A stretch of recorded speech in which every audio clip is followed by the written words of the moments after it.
Well, hello again. I'm glad to see you, or at least you see me on screen. I've been thinking about you and thinking about the church and thinking about this community, thinking about the world. And this is the second Sunday in January. And the title of the sermon is Let the Journey Begin. And the gospel lesson is taken from Matthew, the 3rd chapter, verses 13 through 17. I think you may have already heard it. I want to begin by telling you a story. There was once a great devotee of God who prayed night and day to see God. And one night his wish was granted and God appeared to him. And falling on his knees, the devotee cried out, "I would do anything for you, my Lord, just ask." "How about a drink of water?" God replied. Although surprised by the request, the devotee immediately ran to the river as fast as his legs could carry him. And when he got there and knelt down to dip up some water, he saw a beautiful, beautiful, beautiful woman standing on an island in the middle of the river. The devotee fell madly in love with her on the spot. He couldn't take his eyes off her. He grabbed a boat and rowed over to see her. And she responded to him, and the two were married. They had children and a house on the island. The devotee grew rich and old, and playing with his trade as a merchant. But many years later, a typhoon came along and devastated the island. The merchant was swept away in the storm. He nearly drowned, but regained consciousness on the very spot where he had once begged to see God. His whole life, including his house, his wife, and children, seemed never to have happened. But suddenly he looked over his shoulders only to see God standing there in God's radiance. "Well," God said, "did you find me a glass of water? Did you find me a glass of water?" The moral of the story is that you shouldn't pay so much attention to the motive or to the movie that this life or this busyness of things of this world. Shakespeare in his play Macbeth writes, "Life's but a walking shadow, a poor player that struts and frets his hour upon the stage." I say, get off the stage and go behind the scenes. That's what I want to say to you this morning or today. That struts and frets his hour upon the stage. And so I say, get off the stage and go behind the scenes. Take the leap of faith to believe that God is found in the crucible of life, in your very life, and my life. He's calling to you behind the temptations we have created here on earth. The distractions. Stop pretending, strutting and fretting upon the stage, in the words of Shakespeare.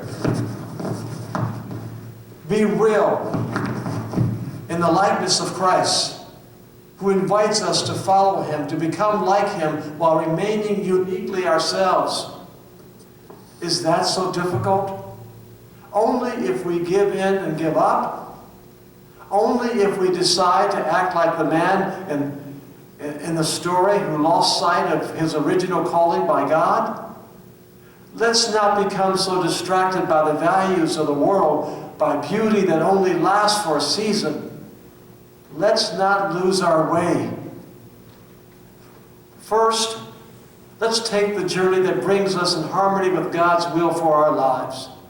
That we should accept the invitation into our identification with Christ in our lives by doing our very best to live up to his teachings.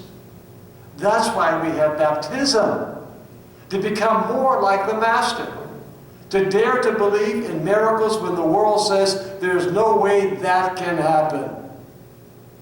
At times, the journey to follow Jesus Christ can be a difficult struggle, particularly when we are faced with the many tragedies in our own lives and we see others experiencing tragedy in their lives. And in the world at large, where too often the good suffer while the evil seem to prosper. Doubt is to be expected because without that possibility, there could be no faith. In the words of one cleric, doubt is faith's friend. The enemy of faith is fear. Obvious things do not require faith. You don't believe something to be true that you know to be true. Faith is even more important than knowledge, because while it is impossible to know all truth, it is possible to believe all truth. Do you have a faith like that? Are you cultivating a faith like that? If not, get it. It will turn your life around and prepare you to face your Maker, to face life and to face death. My dear friends, our faith is rooted in the Lordship of Jesus Christ, who beckons us, who invites us to follow Him, not out of judgment, not out of resentment, not to get distracted by the world, but to follow Him. For where He leads me, I will follow. So what about us? What about you? What about Oxford United Methodist Church? Are we baptized in His name only? Are you willing to follow Him regardless of the cost? Are you strong enough, humble enough, bold enough, faithful enough to face the challenges the culture throws in our faces without caving into what is deemed politically correct? If you answered no to any of these questions, not to worry, because there's still time for you and there's still time for me. There's time to get on board. There's still time to do what the early Christians did, to look to the future with joyous optimism of God's triumph. Last Sunday I spoke about a car having a larger windshield than a smaller back window. And the reason why we have a larger front windshield is because it takes you someplace. It helps you to navigate what's coming up. You've already passed what's behind you, and now you're anticipating what's going to come your way. There is still time to be courageous in the face of death and to exhibit a radiance and love that will stun the skeptic into resurrection faith. And that's what we're called to do in this new year. To challenge those who are skeptical with compassion, but also with knowledge and integrity. That is what baptism is all about, to live boldly and fearlessly with radiant, dynamic faith and courage as your Christ-centered witness transforms your life and transforms this church and transforms the world. Look around you in your home. What do you find? Yes, Christ preached forgiveness.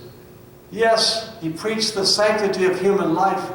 Yes, honesty in our dealings with one another and sanctified marriage and family. Yes, the centrality of His message was love. Always made it back to love. Love in the face of cruelty and greed. That's what baptism means. To forgive. To hold your most prized relationships sacred.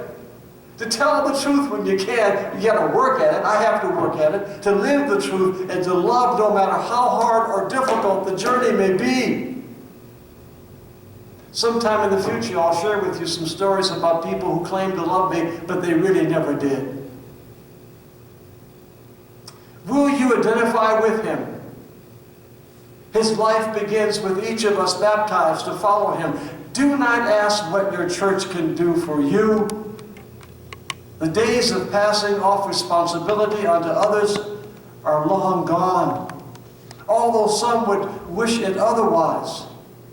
What matters now is what you do to identify more closely with Christ in your joys and in your disappointments and in your sorrows. For this is the message of God through Christ, a message boldly proclaiming, "This is my beloved, hear Him." Recall the words of today's text, almost pleading, "This is my beloved, upon him my favor rests. Hear Him." Remember, the baptism of Christ was an initiation, a beginning of His ministry, begun in water to terminate in blood and the water from His side. And so it is with us. Baptism is the removal of sin, to start anew. The beginning of your journey into Christian life.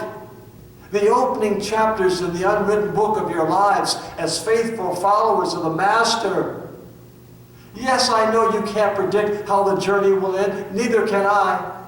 or how long it will be, and what the challenges we will face, which may lead us closer to the cross, because Lent is around the corner, by the way. As a matter of fact, next month we will participate in Ash Wednesday. But none of that really matters as long as you begin the journey. For that's what baptism is. It is a journey with Jesus. And Jesus doesn't exclude other people just because they think differently than he does. I mean, after all, he took on the Pharisees and Sadducees and the Zealots. He disagreed vehemently with Caiaphas. But that didn't stop him from loving them. He just simply stayed the course. For us, baptism is inviting you to stay the course. That's what baptism does. That's what it is. It is a journey with Jesus. Remember, it's not the mountains ahead that will wear you down. It's not your teenage children that will wear you down, or your grandchildren that will wear you down. It's the sand that gets in your sandals. Yes, there will be times the road may seem smooth, and even as we recall, his burden is light. And there will be other times you cry out as he did, that cup be passed to me. It is to be the Father's will. As you face the pain and disappointments of one kind or another with no end in sight, Christ is with you. Now I want to say one more thing about this and I'll be done. You are called upon to do your very best in every situation. With all of your human frailties, large or small, never give up and don't stay on the stage. That's not the place to find your shalom. Get out where God is and discover that your fears and your doubts and the unknown will not defeat you, for God is to be found in the stuff of our human weaknesses. Even when you are tempted to throw up your hands in fear and frustration, even when you become distracted by some superficial value, who knows, you may even take the time to recall what is deeply set in your soul by God. What he asked you to do. Did he ask you to find a glass of water as he did the man in the story at the beginning of this message? Or did he ask you to do something else? Did he ask you to share your voice in song? Did he ask you to share your time and your love with the forgotten? Did he ask you to minister through hospitality? Did he ask you to join the prayer group? Did he ask you to forgive those who've hurt you? Did he ask you to follow him? I believe the answer to all those questions is a resounding yes. The peace of the Lord be with you. Amen.